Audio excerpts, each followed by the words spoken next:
Welcome back. This is Eshe Music TV. I'm your host, Simone Henry, and I wanted to talk to you today about maximizing the time that you have in the studio.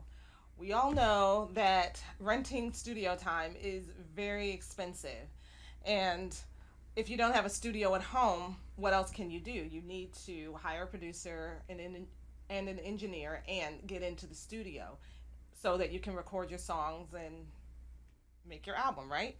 So I wanted to give you some tips for making sure that that time is spent well and that you're prepared. So my first tip is be ready to record. Know who's playing what. So if you're playing with a band or you're well, if you've hired a band or the studio has a house band or something, that's not an issue. But if you have a band or if you have a group or something, make sure everybody knows what their role is, what they're supposed to be doing, right? Rehearse before you go. Make sure all your harmonies are already well thought out and well done. You don't want your studio time to kind of turn into de facto rehearsal time. All the singers should know their harmonies. Another important thing, make sure that your legal agreements are in place. Everybody knows before you get there, what the percentage split is. Are you doing a pay for hire with your singers or with your band members, or is everybody getting a percentage? Who contributed to the writing of the song, who contributed to the arrangements. Make sure all of that is in place. Number two, set realistic goals for your time. If you do, if you're going in there to record songs that are 5 minutes long, it's not going to take 5 minutes to record it. The end product may be 5 minutes, but the recording process won't be 5 minutes. There's going to be lots of retakes and overdubs and things like that. So make sure that you are setting enough time to record your songs.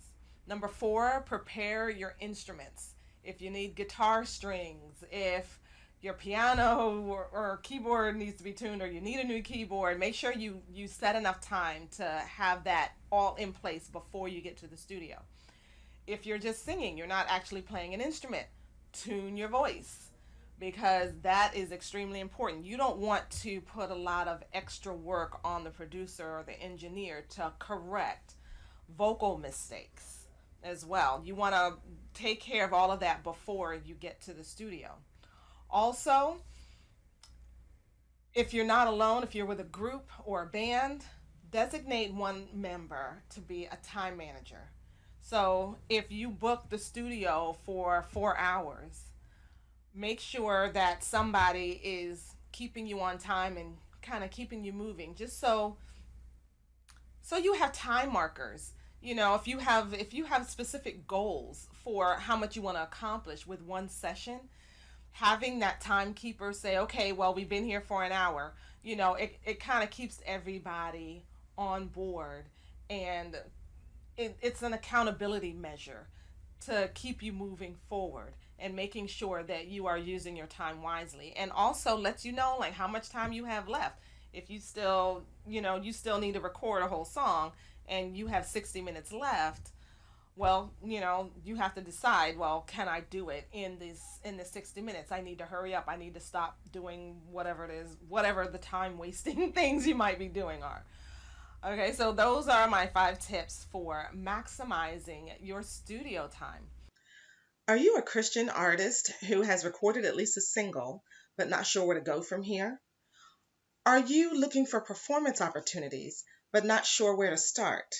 Hi, I'm Simone Henry, the founder of Eshe Music, and I've set aside time in my schedule to speak specifically to your needs. Schedule a call with me now at eshemusic.com/MMA. That's ECHE music.com/MMA. I'm looking forward to talking with you.